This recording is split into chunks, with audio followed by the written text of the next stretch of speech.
Hello दोस्तों, welcome to निकमेटेर। आज की वीडियो में हम लोग डिस्कस करने वाले हैं आरएसी की यूनिट 3 के इंपॉर्टेंट क्वेश्चंस के बारे में। अगर आपने पुरानी वीडियोस मेरी नहीं देखी है तो ऊपर आई बटन और नीचे डिस्क्रिप्शन बॉक्स में आपको कंप्लीट प्लेलिस्ट मिल जाएगी, आप लोग देख सकते हो। लास्ट वीडियो में मैंने आपको यूनिट 2 के इंपॉर्टेंट क्वेश्चंस के बारे में डिस्कस किया था। चलिए आज की वीडियो हम लोग स्टार्ट करते हैं। तो आज की वीडियो में जितने भी इंपॉर्टेंट क्वेश्चंस हैं उनको बहुत अच्छी तरीके से आप लोग समझने की कोशिश करिए। सबसे पहले हम लोग बात करते हैं VARS साइकिल के बारे में, क्योंकि आपकी यूनिट 3 है वो VARS साइकिल के बारे में ही है। तो इसमें आपको याद क्या रखना है, देखिए कुछ इंपॉर्टेंट पॉइंट्स हैं।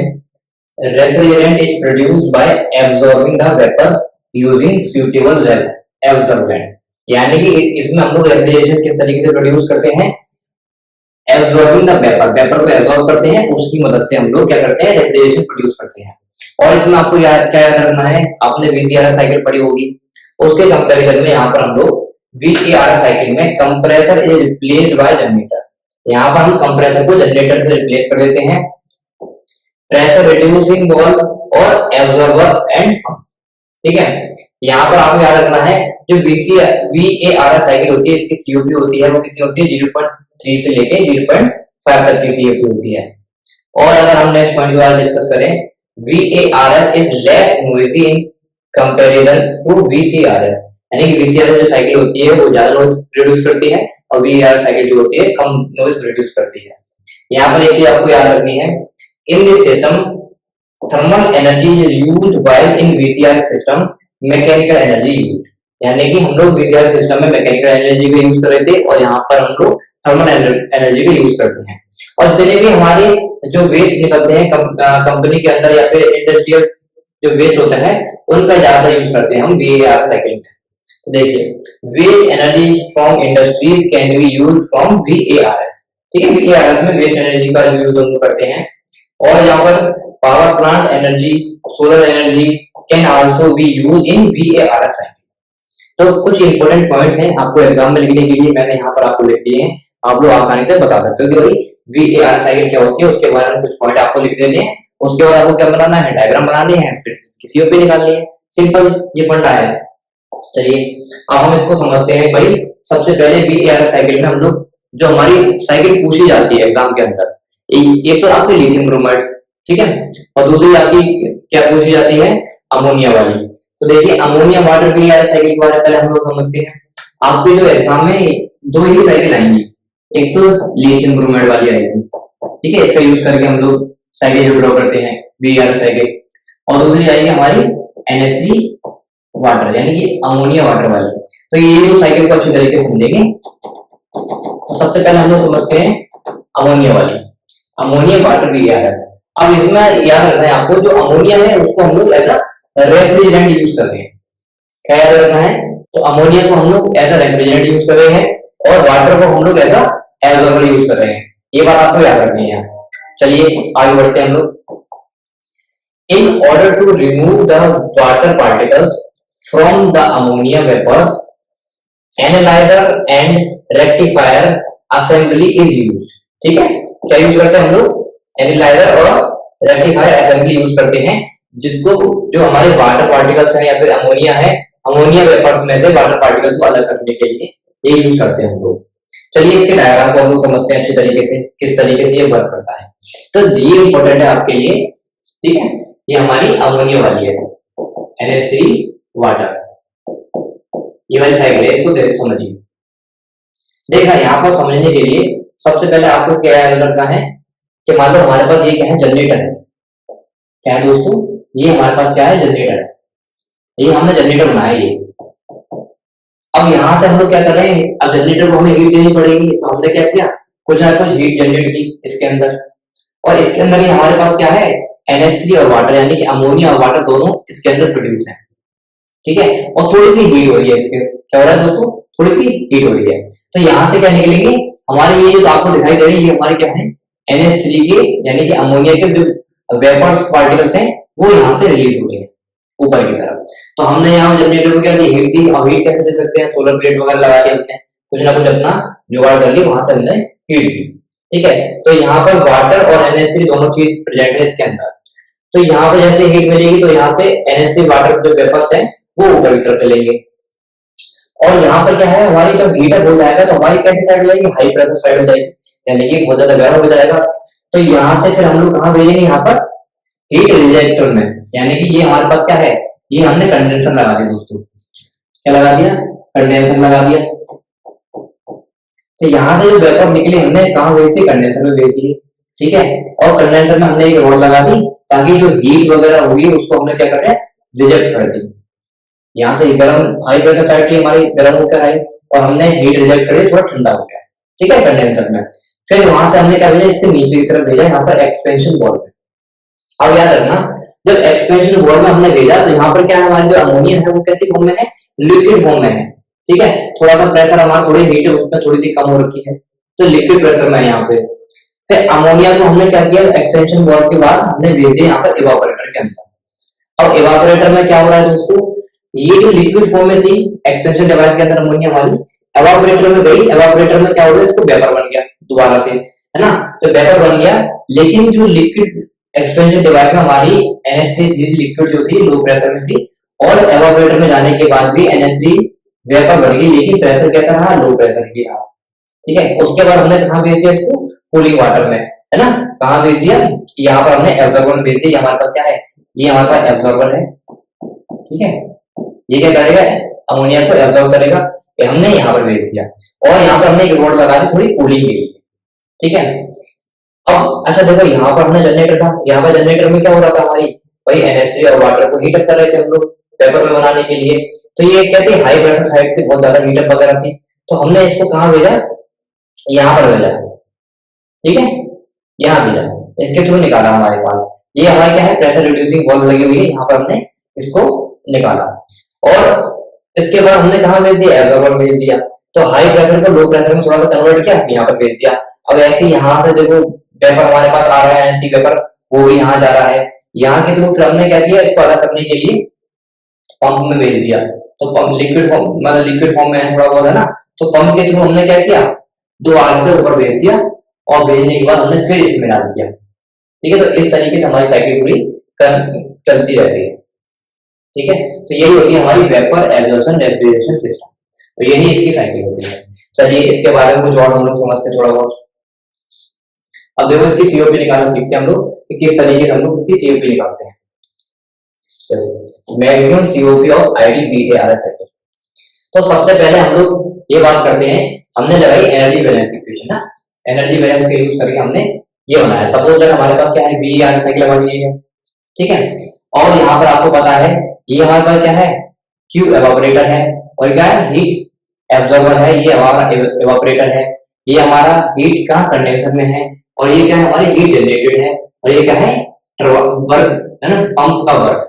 तो पंप के थ्रू कोई लिक्विड है, लिक्विड अपने आप तो ऊपर जाएगा नहीं, तो हमने उसके लिए क्या लगाई थी, पंप लगाई थी। देखो है ना, पंप लगाई थी ताकि लिक्विड दोबारा से ऊपर चले जाए। तो यहाँ से दोबारा से यहाँ पर NH3 और वाटर दोबारा चला जाता है, फिर सेम प्रोसेस रिपीट होती रहती है। ये प्रोसेस हम लोग कर रहे थे। तो वही मैंने आपको बताया, देखो पंप है, ये हमारा पंपर हो गया, यहाँ पर हीट जनरेटेड हो गया। ठीक है, ये QC है अपना, और ये QE है। तो इन्हीं के थ्रू हम लोग क्या निकालेंगे, इसकी COP निकालेंगे। तो ये हमने लिख दिया सिंपल, आपको समझाने के लिए बहुत अच्छे तरीके से यहाँ पर मैंने लिख दिया। अब समझिए, अब हमने एनर्जी बैलेंस इक्वेशन लगाई, तो देखिए QG है क्या, अंदर की तरफ हम लोग सप्लाई कर रहे हैं, तो पॉजिटिव मैंने लिख दिया QG। इसी तरीके से जो QE है ऊपर जा रही है, अंदर यानी कि अंदर की तरफ जा रही है, तो हमने QE लिख दिया। और वर्क पर जो हमारा पंप वर्क है ये भी अंदर की तरफ जा रहा है, तो हमने WP लिख दिया प्लस में। अब QC हीट रिजेक्ट हो रही है बाहर की तरफ, तो ये माइनस में आएगा, तो कायदे में ये होना चाहिए माइनस QC। फिर QE ये भी बाहर की तरफ आ रहा है, तो QA माइनस में आना चाहिए। तो मैंने यहाँ ना लिख के मैंने डायरेक्ट उसको उस साइड ले गया, इसीलिए मैंने यहाँ पर इक्वल में निशान लगा के QC प्लस QA लिख दिया। ठीक है, इतनी सी बात मैंने यहाँ पर आपको बता दी। चलिए नेक्स्ट पढ़िए। देखो COP मैंने आपको पिछली जितनी वीडियोस बनाई है वहां पर मैंने बहुत अच्छी तरीके से बताया है कि जो COP है वो refrigeration effect upon work input होता है। तो रेफ्रिजरेशन इफेक्ट हमको कहाँ मिलेगा, यहाँ जो सबसे ज्यादा लो टेम्परेचर होगा, लो प्रेशर होगा, है ना, वहीं पे तो हमको रेफ्रिजरेशन इफेक्ट मिला है। तो यहाँ पर हमारा QE पर हमारा क्या मिला है, रेफ्रिजरेशन इफेक्ट, मैंने QE लिख दिया। फिर नीचे अगर मैं बात करूं वर्क इनपुट कौन कौन सा दे रहे हैं हम लोग, ये WP है ना, कंप्रेसर वर्क जो पंप वर्क है, ये हमने वर्क दे रहे हैं हम लोग, और QG हीट जनरेटेड है, ये हम लोग क्या दे रहे हैं, वर्क दे रहे हैं। ये हमारा वर्क इनपुट हो गया। तो रेफ्रिजरेशन क्या होगा, QE upon WP plus QG, ये हमारा COP निकली। अगर मैं इसमें पंप वर्क है उसको नेगलेक्ट कर दूं, यहाँ पर इस पंप वर्क को नेगलेक्ट कर दूं, जीरो मान लूं मैं, तो हमारी COP क्या होगी, VAR साइकिल की QE upon QG, QE upon QG, ये मैंने लिख दी सिंपल सी। अब देखिए, एक पंप वर्क नेगलेक्टेड, अगर मैं पंप वर्क नेगलेक्टेड कर दूंगा तो QG है, देखो यहाँ पर देखिए, हमने पंप वर्क जो हमारा ये है, ये अगर मैं नेगलेक्ट कर दूंगा तो QG plus QE, QG plus QE, ठीक है दोस्तों, QG प्लस QE बराबर QC plus QA, QC plus QA, ये हो जाएगा, है ना, पंप वर्क हमने नेगलेक्ट कर दिया। तो सिंपल मैंने क्या किया, इसको इक्वेशन 1 मान लिया। अब बढ़िया आगे, अब आप लोग ये तो जानते होंगे, अगर मैं एंट्रोपी की बात करूं, टोटल एंट्रोपी की बात करूं, ये हमारे पास एंट्रोपी होती है डेल एस, इसको तो आपको जानते होंगे कि सिस्टम का सराउंडिंग है, ठीक है, और ग्रेटर देन इक्वल टू 0। ये सिंपल एंट्रोपी के बारे में आप लोग पहले से जानते हो, यही हमको लगाना है इस जगह, जैसे कि हमको इसी का इस्तेमाल करना है। देखो कैसे करेंगे, क्यों, क्योंकि VAR साइकिल क्या है, ये पॉइंट फंक्शन होती है ना, ये VAR साइकिल छोड़ो, एक बार याद रखो, हम लोग ये क्यों लगा रहे हैं, एंट्रोपी को लगा रहे हैं, क्योंकि एंट्रोपी आप लोग जानते हो पॉइंट फंक्शन होती है, इसे हम लोग लगा रहे हैं। अब देखिए, तो मैंने टेम्परेचर से किया इसका डिवाइड, कैसे किया, देखो QG अपॉन TG कर दिया। सिंपल, हमारे पास क्या था, QG था, इसको भी हम T से डिवाइड करेंगे, TG हो जाएगा, है ना, इसको भी हम TE लिख देंगे, और इसको भी हम लोग T से डिवाइड करेंगे। देखिए, वही मैंने यहाँ पे लिखा, QG upon TG, QE upon TE, QC plus QA, है ना, उस साइड से मैं इस साइड आके माइनस में ले आया, T नोट कर दिया डायरेक्ट, है ना, T नोट क्या है, एम्बिएंट टेम्परेचर आपका, ग्रेटर देन इक्वल टू 0, ये मैंने इस्तेमाल कर दिया उसका, जो हमारी एंट्रोपी थी उसका इस्तेमाल कर लिया हमने यहाँ पर। अब देखिए, QG अपॉन TG ये हमारे पास ऐसा ही है, फिर QE अपॉन TE ये हमारे पास ऐसा ही है, अब माइनस में था उसको उस साइड लेके हम लोग क्या, QC plus QA upon T note, simple. अब यहाँ पर हम लोग इक्वेशन 1 का इस्तेमाल करेंगे, ये जो हमारी इक्वेशन 1 थी उसका इस्तेमाल करेंगे। देखिए, QG अपॉन TG तो हमने सेम टू सेम लिख लिया, QE अपॉन TE ये हमने सेम टू सेम लिख लिया। अब यहाँ पर जो QC प्लस QA है, इसकी जगह हम लोग क्या लिख सकते हैं, देखिए, इक्वेशन 1 में था QG और QE की जगह हम लोग QC प्लस QA लिख सकते हैं, कोई दिक्कत, अगर मैं QG प्लस QE की जगह QC प्लस QA लिख दूं, कोई दिक्कत नहीं, तो वही मैंने यहाँ पर लिख दिया। देखिए, QC प्लस QA की जगह QG प्लस QE मैंने लिख दिया, T नोट का T नोट हमारा चल रहा है, कोई दिक्कत वाली बात नहीं है। अब समझिए, तो QG अपॉन TG है, QE अपॉन TE है, और greater than equal to QG upon T naught, QE upon T naught, बिल्कुल सेम टू सेम चल रहा है। अब आगे बढ़िए यहाँ से, अब तो मैं इसमें क्या करूंगा, ये वाला जो हमारे पास है, ये QE वाला, और ये T नोट वाला, ठीक है, तो QE इसमें भी आ रहा है, QE इसमें भी आ रहा है, तो इसमें से मैं QE कॉमन ले लूंगा, तो मैंने QE कॉमन ले लिया, नीचे क्या बचेगा, 1 अपॉन TE और 1 अपॉन T नोट, तो 1 upon TE minus 1 upon T note, क्योंकि ये तक प्लस का है, इधर आगे किसमें हो जाएगा, माइनस में, ये यहाँ पर बच गया, ग्रेटर देन इक्वल का साइन है। अब ऐसे ये दो टर्म है, QG अपॉन TG और QG अपॉन T नोट, तो इनमें से भी मैं QG कॉमन ले लूंगा, QG कॉमन ले लूंगा, तो 1 upon T note minus 1 upon TG, ठीक है, सिंपल, आपको समझ आ गया होगा कैसे आया। अब COP हमें पता है QG अपॉन TG है, QE अपॉन QG हमने निकाल दी COP, ये तो देखिए COP QE अपॉन QG, देखिए ये हमारे पास COP है, QE अपॉन QG।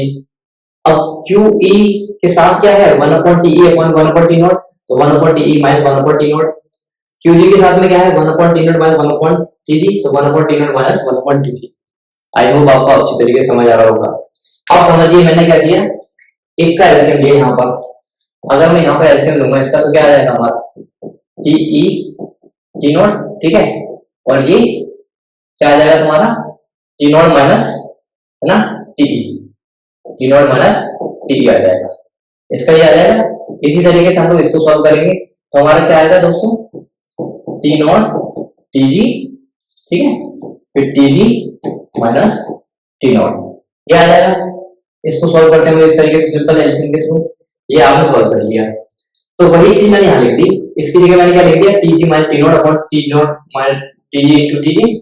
ऐसे देखो इसकी जगह मैंने क्या लिखा, T not minus T E upon T not T E. ये सिंपल मैंने ऐसे लेके इसको सॉल्व कर लिया, इस टर्म को और इस टर्म को। आपको बताओ सॉल्व किस तरीके से करते हैं, मैंने सॉल्व करके दिखा दिया आपको। अब मैंने क्या किया, देखिए बड़े ध्यान से समझिए, मैंने क्या किया, ये जो टी नॉट था, इस टी नॉट से इस टी नॉट को काट दिया, तो सीओ की हमारी निकल कर आ गई T G minus T not, T G minus T not upon T G, ये टी जी। ठीक है, अब ये नीचे डिवाइड में है तो इसे हम ऊपर ले जाएंगे तो किसी करके मल्टीप्लाई में, मल्टीप्लाई में ऊपर हो जाएगा, ये टर्म ऊपर चला जाएगा टीई, और ये जो टर्म हो वो नीचे आ जाता है, सिंपल। ठीक है, इस तरीके से हम लोग सीओपी निकालते हैं। तो ये जो सीओपी निकल कर आई है, किसकी निकल कर आई है, वीएआरएस साइकिल की निकल कर आई है, वीएआरएस सिस्टम की निकल कर आई है सीओपी, इसी को बोलते हैं हम लोग। अच्छा, इसमें जो टर्म है कि टीजी क्या होता है, टी नॉट क्या होता है, या फिर टीई क्या है, ये इसको और समझ लीजिए ये क्या होते हैं, ये मैं ऑलरेडी आपको बता चुका हूँ। तो वो मैंने यहाँ पे लिख दिया कि भाई टीजी क्या है हमारा, जनरेटर टेम्परेचर है, टीई की बात करें तो हम एवापोरेटर टेम्परेचर है, और टी नॉट की बात करें हम लोग ये क्या है, एम्बिएंट टेम्परेचर होता है। सीओपी वीआर साइकिल को हम इस तरीके से भी लिख सकते हैं कि भाई एफिशिएंसी, कार्नोट एफिशिएंसी जो होती है हमारी, उसको मल्टीप्लाई करेंगे हम सीओपी कार्नोट की, तो ये हमारी क्या निकल के आएगी, सीओपी वीआर साइकिल। तो आई होप आपको वीआर साइकिल अच्छी तरीके से समझ आई होगी कि भाई अमोनिया और वाटर वीआर साइकिल क्या होती है, उसकी सीओपी किस तरीके से निकालते हैं। आपके एग्जाम में 10 नंबर में क्वेश्चन पूछा जाता है, तो आप अगर इतना कर दोगे तो मैंने समझाया है, आपको 10 नंबर कहीं नहीं है। चलिए, वीआर साइकिल के अंदर एक और हमारी जो साइकिल है, एक और साइकिल है, उसको भी एग्जाम में पूछ लिया जाता है, उसको भी अच्छी तरीके से समझिए। लास्ट ईयर जो आई थी ना, वो ये वाली आई थी, समझो। ये हमारे पास क्या है, वाटर है ना, यानी कि LiVr lithium bromide VAR cycle. अब इसको समझिए, ये बहुत सिंपल है ना, काम दोनों में वही होना है, जो मैंने पिछली बार बताया था वो काम इसमें भी होना है। अब समझिए, इसमें फर्क ये है, LiVr जो हमारा है उसको हम एज एब्जॉर्बर यूज कर रहे हैं, और वाटर को एज रेफ्रिजरेंट हम लोग यूज कर रहे हैं। पहली बात आपको इसमें याद रखनी है। सेकंड, अगर मैं बात करूं इसमें आपको क्या याद रखना है कि भाई in this system no need of rectifier, इसमें हम लोग रेक्टिफायर की हमें जरूरत पड़ती है, और सेपरेटर, ठीक है, सेपरेटर और रेक्टिफायर की हमें इसमें जरूरत पड़ती। क्यों नहीं जरूरत पड़ती, LiVr बॉइलिंग पॉइंट्स हाई, क्योंकि जो लिथियम ब्रोमाइड होती है इसकी बॉइलिंग पॉइंट्स हाई होती है, इसलिए हमें सेपरेटर और रेक्टिफायर की जरूरत इसमें हमें पड़ती है।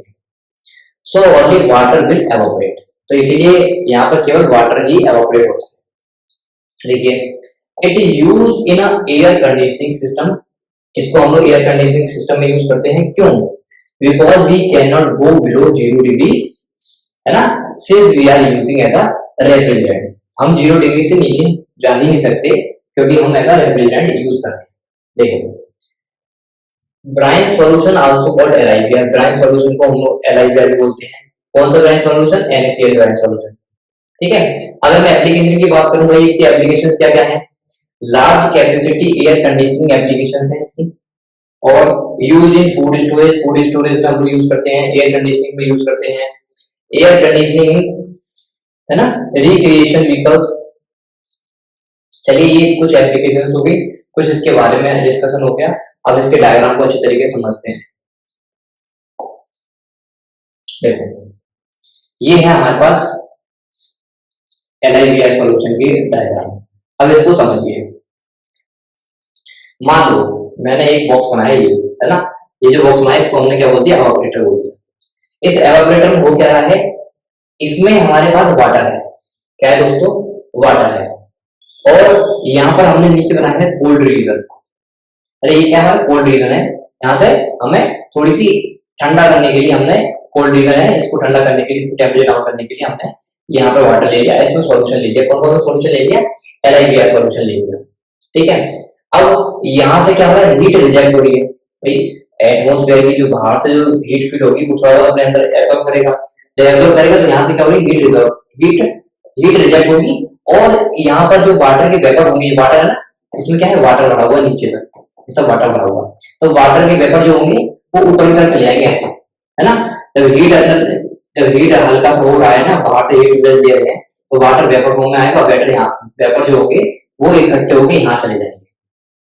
ठीक है, इस वाले बॉक्स में हमने क्या लिया, वेपर ले लीजिए, और नीचे यहाँ पर क्या है, NiBr सॉल्यूशन है, और इसमें क्या है दोस्तों, हमारा पानी भी है। तो ऊपर हमारे यहाँ से वाटर जो था वही वेपर वेपर होकर यहाँ पे इस बॉक्स में चला गया, और नीचे हमारे पास NiBr सॉल्यूशन है और वाटर भी है, क्योंकि वाटर ऊपर से आ गया तो वाटर भी आ गया। यहाँ से फिर हमने कहाँ ट्रांसफर कर दिया इसको, जनरेटर के अंदर, क्योंकि NiBr सॉल्यूशन के अंदर क्या होता है दोस्तों, एब्जॉर्बिंग कैपेसिटी होती है, तो ये वाटर एब्जॉर्ब कर लेगा। यहाँ से वेपर गए हमारे, इसने क्या कर लिया, एब्जॉर्ब कर लिए, तो इसीलिए यहाँ पर ये जो है ये क्या है हमारे पास, एब्जॉर्बर है, ठीक है, एब्जॉर्बर है। तो एब्जॉर्बर क्या हुआ, एब्जॉर्ब हो गए। उसके बाद हमने क्या किया, इसको दोबारा से हमने दूसरे कंटेनर के अंदर भेज दिया। अब ये दूसरा कंटेनर क्या है, जनरेटर है, और जनरेटर को क्या चाहिए, थोड़ी बहुत हीट चाहिए, हीट का इस्तेमाल हम तो वही सोलर एनर्जी से कर सकते हैं। तो यहाँ पर हीटअप होगा थोड़ा सा, है ना, पानी क्या होगा, हीटअप होगा। जब हीटअप होगा तो वाटर वेपर बन जाएंगे, तो वाटर वेपर बन जाएंगे, फिर इसको हम लोग ऊपर भेज देंगे कंडेंसर के अंदर। क्या भेज देंगे, कंडेंसर के अंदर भेज देंगे। क्यों भेज देंगे, तो ये वाटर हीटअप होकर थोड़ा गर्म होगा, तो कंडेंसर में क्या होगा, हमारे जो वाटर यहाँ पर हाई टेम्परेचर होगा, यहाँ पे लो टेम्परेचर चला जाएगा, ठीक है। तो वो चीज हम लोग करेंगे, लेकिन इससे पहले हम लोग क्या करेंगे, यहाँ पर हम लोग क्योंकि हीटअप है, तो पंप के थ्रू जो हमारा वाटर है ना, पंप के थ्रू दोबारा से हम लोग इधर भेज देंगे, और हम लोग इसमें हीट एक्सचेंजर का भी इस्तेमाल करेंगे। हीट एक्सचेंजर का इस्तेमाल इसलिए करेंगे ताकि जो टेम्परेचर है ना, उसको हम लोग अपने अकॉर्डिंग कंट्रोल कर सके। तो यहाँ से हम लोग पंप के थ्रू में दोबारा से यहाँ पर पीछे भेज दिया, हीट एक्सचेंजर का यूज करके, भाई थोड़ा जो नॉर्मल टेम्परेचर था उसको करके, फिर हमने इसको दोबारा इसी में सेंड कर दिया, ठीक है। और यहाँ से जो वाटर वेपर थे वो ऊपर चले गए, और फिर कंडेंसर में हम लोग टेम्परेचर वही काम किया, फिर इसको हमने क्या कर दिया, एक्सपेंशन वाल्व के अंदर, एक्सपेंशन वाल्व पे पास कराया हमने। क्यों पास कराया हमने एक्सपेंशन वाल्व पे, ताकि जो कंट्रोल कर सके हमने अपने अकॉर्डिंग कितना भेजना है कितना नहीं भेजना है, इसलिए हमने यहाँ पर एक एक्सपेंशन वाल्व बना दिया। यहाँ से फिर हमारा जो लिक्विड वाटर होगा उसको हम लोग फिर नीचे भेज देंगे। तो इस तरीके से साइकिल हमारी चलती रहती कंटिन्यू। तो इसमें आपको याद क्या करना है भाई, रेफ्रिजरेंट हम लोग यूज कर रहे हैं वाटर, और जो हमारा एब्जॉर्बर है NiBr, इसको एज एब्जॉर्बर हम लोग यूज कर रहे हैं। तो सिंपल सा इस तरीके से हमारी साइकिल चलती रहेगी, बहुत इजी है, ठीक है। अब हम नेक्स्ट पढ़ते हैं। तो दोस्तों अगर आपको अभी तक वीडियो पसंद आ रही है तो इस वीडियो को लाइक जरूर करें और अपने दोस्तों के साथ शेयर भी करें। चलो अब हम लोग क्या करते हैं, इन दोनों के बीच में डिफरेंस समझ लेते हैं। भाई इन दोनों के बीच में डिफरेंस क्या है, किस किस के बीच में, लिथियम ब्रोमाइड और अमोनिया वाटर बीआर जो सिस्टम है आपका, उसके बीच में डिफरेंस क्या है। तो देखिए, lithium bromide vapour absorption system, यहाँ पर क्या होता है, एनालाइजर और rectifier are eliminated in this system. यहाँ पर हम लोग एनालाइजर और रेक्टिफायर का इस्तेमाल नहीं करते हैं, उसको क्या करते हैं, नेग्लेक्ट कर देते हैं या फिर एलिमिनेट करते हैं। जबकि एनालाइजर और rectifier must for this system, ammonia water vapour में वही एनालाइजर और रेक्टिफायर की जरूरत पड़ती है, बहुत ज्यादा जरूरी होते हैं, जबकि यहाँ पर हम लोग नेग्लेक्ट कर देते हैं। और देखिए NiBr में क्या होता है दोस्तों, no need to design the system at high pressure force. यहाँ पर जरूरत नहीं पड़ती भाई हाई प्रेशर फोर्स की, मतलब सिस्टम को डिजाइन करने के लिए हाई प्रेशर फोर्स की जरूरत नहीं पड़ती है। जबकि यहाँ पर हम लोग हाई प्रेशर फोर्स की जरूरत पड़ती है डिजाइन करने के लिए, सिस्टम को डिजाइन करने के लिए। और नो फियर फॉर बस्टिंग, यहाँ पर डर नहीं होता बस्टिंग का, जबकि यहाँ पर बस्टिंग का डर होता है। अगर मैं यहाँ पर बात करूं non toxicity of water, water non toxicity of water होती है, यहाँ पर टॉक्सिसिटी ऑफ वाटर होता है।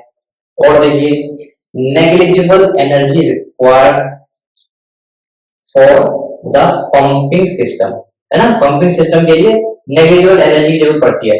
लेकिन यहाँ पर अमोनिया वाटर में पंपिंग के लिए हमें ज्यादा एनर्जी की रिक्वायरमेंट रहती है। मेंटेनेंस कॉस्ट इज नेग्लिजिबल, यहाँ मेंटेनेंस कॉस्ट नेग्लिजिबल होती है, जबकि यहाँ पर मेंटेनेंस कॉस्ट जो होती है वो हाई होती है। अगर मैं यहाँ बात करूँ लीकेज इज एलिमिनेटेड, यहाँ पर लीकेज को हम लोग एलिमिनेट कर सकते हैं, लेकिन अमोनिया वाटर वेपर में हम लोग लीकेज को एलिमिनेट नहीं कर सकते हैं, क्योंकि यहाँ पर लीकेज की प्रॉब्लम आती ही आती है। तो ये कुछ डिफरेंस है भाई NiBr वेपर एब्जॉर्प्शन सिस्टम में और ammonia vapour water vapour absorption system के अंदर। दोनों को अच्छे तरीके से आपने समझ लिया भाई, ammonia water vapour absorption system क्या होता है, लिथियम ब्रोमाइड एब्जॉर्प्शन सिस्टम क्या होता है। उन दोनों के डायग्राम को आपने साइकिल को अच्छी तरीके से समझ लिया, एक की सीओपी भी निकाल के आपने देख ली, डिफरेंस बिटवीन भी देख लिया। अब हमारा इस यूनिट के अंदर क्या रह गया, केवल रेफ्रिजरेंट रह गया। भाई रेफ्रिजरेंट क्या होता है उसको भी समझ लीजिए, कभी कभी इसमें भी क्वेश्चन आ जाते हैं। तो देखिए रेफ्रिजरेंट क्या होता है, it affect the size, cost reliability etc, ठीक है, इन सब चीज पे इफेक्ट करता है। और it is a chemical substance used to absorb heat from refrigeration system rejected to environment while circulating. यानी कि जब सर्कुलेटिंग होती है तो क्या करता है दोस्तों, ये हीट को एब्जॉर्ब करता है सिस्टम से और रिजेक्ट करता है कहाँ पर, एनवायरनमेंट में रिजेक्ट कर देता है। अगर मैं टाइप्स के बारे में डिस्कस करूँ, वही टाइप्स ऑफ रेफ्रिजरेंट क्या होते हैं, एक प्राइमरी रेफ्रिजरेंट होता है, एक सेकेंडरी रेफ्रिजरेंट होता है। अब इसको और समझते हैं थोड़ा सा। देखो, अगर मैं प्राइमरी रेफ्रिजरेंट के बारे में बात करूं, these are used as a working fluid in a refrigeration system. Working fluid की तरह यूज होते हैं रेफ्रिजरेशन सिस्टम के अंदर। They absorb latent heat of vaporisation, क्या एब्जॉर्ब करते हैं, latent heat of vaporisation. They undergo phase change, इसमें फेज चेंज होता है दोस्तों, जैसे NH3 R11 R-12, ये क्या है, एक रेफ्रिजरेंट है, इसको आपको याद रखना है। और केमिकली टॉक्सिक रहते हैं, ठीक है। अगर मैं सेकेंडरी रेफ्रिजरेंट की बात करूं भाई, सेकेंडरी रेफ्रिजरेंट क्या होते हैं, these are use to transporting the energy from one location to another location. यानी कि एक लोकेशन से दूसरी लोकेशन तक हम लोग क्या करते हैं, फ्रेम को, एनर्जी को ट्रांसपोर्ट करते हैं, ठीक है। दे एब्जॉर्ब सेंसिबल हीट, ये क्या एब्जॉर्ब करते हैं दोस्तों, सेंसिबल हीट को एब्जॉर्ब करते हैं। They do not undergo any phase change, इनमें कोई फेज चेंज होता नहीं है सेकेंडरी रेफ्रिजरेंट में, जबकि प्राइमरी रेफ्रिजरेंट में हम लोग फेज चेंज होता है। अगर मैं इसके एग्जांपल की बात करूं, H2O हो गया, ब्राइन सॉल्यूशन हो गया, ठीक है, H2O नीचे वो रखते हैं, SE3 क्या है, नीचे रखा जाता है, कोई दिक्कत वाली बात नहीं है इससे। ये नॉन टॉक्सिक होते हैं जबकि ये केमिकली टॉक्सिक रहते हैं। और देखो क्या लिखना है, secondary refrigerant are located by primary refrigerant first, then it get directly involve in cooling of required speed. यानी कि पहले हम लोग प्राइमरी रेफ्रिजरेंट का यूज करेंगे, उसके बाद ही हम लोग सेकेंडरी रेफ्रिजरेंट का यूज करेंगे, ठीक है। और कूलिंग के पर्पज से हम लोग यूज करते हैं, ये तो तुम्हें पता ही है। नेक्स्ट हम लोग आगे बढ़ते हैं भाई, इसमें सिलेक्शन क्राइटेरिया क्या होता है भाई, रेफ्रिजरेंट की स्पेलिंग कराता है, ठीक है, रेफ्रिजरेंट सिलेक्शन क्राइटेरिया। देखो, based on properties of the refrigerant, भाई अगर हम रेफ्रिजरेंट की सिलेक्शन कर रहे हैं कि कौन सा रेफ्रिजरेंट हम यूज करें, वही उसकी प्रॉपर्टीज क्या क्या है उसके बेस पर हम यूज करेंगे। तो सबसे पहले क्या है, हम क्या देखते हैं, thermodynamic and thermal physical properties. उसकी थर्मोफिजिकल प्रॉपर्टीज क्या है, थर्मोडायनेमिक प्रॉपर्टीज क्या है, उसकी बेस पे हम लोग रेफ्रिजरेंट का सिलेक्शन करेंगे, भाई कौन सा रेफ्रिजरेंट हमें जरूरत होगा। एनवायरमेंटल एंड सेफ्टी प्रॉपर्टी, भैया जो रेफ्रिजरेंट हम लोग यूज कर रहे हैं उसको एनवायरमेंट पे इफेक्ट करेगा नहीं करेगा, उसके बेस पे भी हम लोग चेक करते हैं। नेक्स्ट इकोनॉमिक प्रॉपर्टीज, और इकोनॉमिक प्रॉपर्टीज के बेस पे हम लोग सिलेक्ट करते हैं भाई कौन सा रेफ्रिजरेंट हमें यूज करना है, कौन सा रेफ्रिजरेंट हमें यूज नहीं करना है। तो यही थी यूनिट 3। आई होप आपको ये वीडियो पसंद आई हो। अगर आपको ये वीडियो पसंद आई है, हेल्पफुल लगी है, तो अपने दोस्तों के साथ शेयर जरूर करें। मिलते हैं नेक्स्ट वीडियो में।